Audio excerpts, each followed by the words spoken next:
World War II, one of the most disastrous events in history.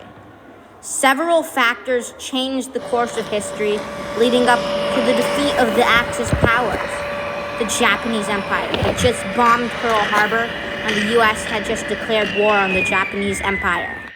Until the war was over, Navajo Americans were taken out of their homes and brought to special schools to assimilate them with European Americans. Though it worked, this process was cruel to the students, and it was most definitely not peaceful at all.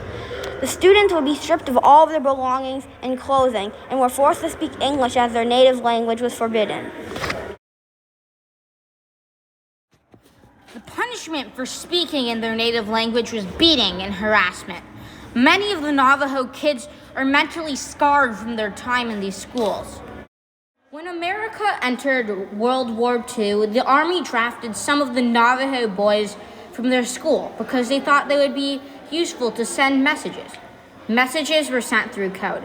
That code was spoken in the native Navajo languages. America's codes had been compromised from World War I, and the languages in America had been learned, except one, the rare Navajo language. America had been trying to erase the very language that would save them. In the war, about 400 Navajo Marines were enlisted as code talkers and sent crucial information from the battlefield, much of which saved thousands of U.S. troops and gave America enough time to deploy the most deadly weapon in history, the atomic bomb. The 29 Navajo men that were enlisted to the U.S. Marines are known as the Navajo Code Talkers. They played a crucial part in defeating the Japanese Empire to bring an end to World War II. Unfortunately, despite the Navajo Code Talkers' efforts and abilities to save thousands of Allied lives, they still face fierce racism and discrimination upon their return home. The early European Americans didn't know how they could use their tactics from World War I, such as radio, since their enemy had discovered the ability to intercept radio messages and compromised most of the American languages. The system enabled the code talkers to translate 3 lines of English in 20 seconds, not 30 minutes as was common with existing code machines. The Navajo code talkers' native language efficiently sent crucial messages to their Marine squadrons, unlike the incredibly slow messages that had been used in the past. Battles in the Pacific, especially one like Iwo Jima, the Navajo code talkers provided the usefulness of their abilities by coordinating attacks teams and soldiers, protecting them from ambushes and traps, allowing to secure enemy force, buying time to deploy the atom bomb and obliterating many of Japan's forces. Philip Johnson, a white man, lived in the Navajo Nation for a short period of time, and after working at trading posts, America was bombed, resulting in them joining the war. Once America was involved in the struggle of World War II, Philip came up with the idea of using the native Navajo language, one he had heard most of his life, to save his country and win the war. Before creating the language, Philip Johnson became a photographer and writer for many magazines. Philip died of kidney failure at an outstanding age of 93 years old. The Navajo Code Talkers mattered because they proved to be a very vital contributor that helped win the war, even though they were discriminated against.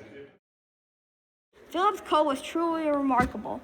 The code words were the first letter of the English definition. For say, wola, chi, or ant would be A, but special words would stand for war terms such as battleship, grenade, or other things Navajo had never seen and had not made a word for. Every secret code that has been used in combat, the Navajo code is one of the only of the few things that were never broken. The fact that some of the most important things, the solutions to problems, the final piece of the puzzle, can be something so common and well known to one city, but still save tens of thousands of lives. Also, the fact that one person could change the course of history forever. Yet after these events, the discrimination to the Navajo continued. Eventually, the Navajo people had more freedom. They didn't have to go to assimilation school, but the American people still discriminated. Even after they came back as brave veterans, and they still knew their language, but now just not being ashamed to be Navajo.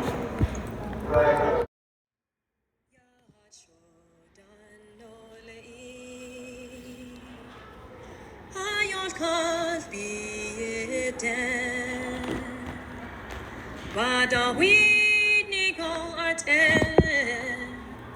Donut on e gonna hit no doors do son de sons. Na ba ye taya. Bit on when the go day net in. Nihit in the thunder panelini. Out a go benedicta. Bahati the halonde. Hey, I bet I'll see her sin. On the heart as it wasn't it. To she a so Benson Nilko. Dot not out at all.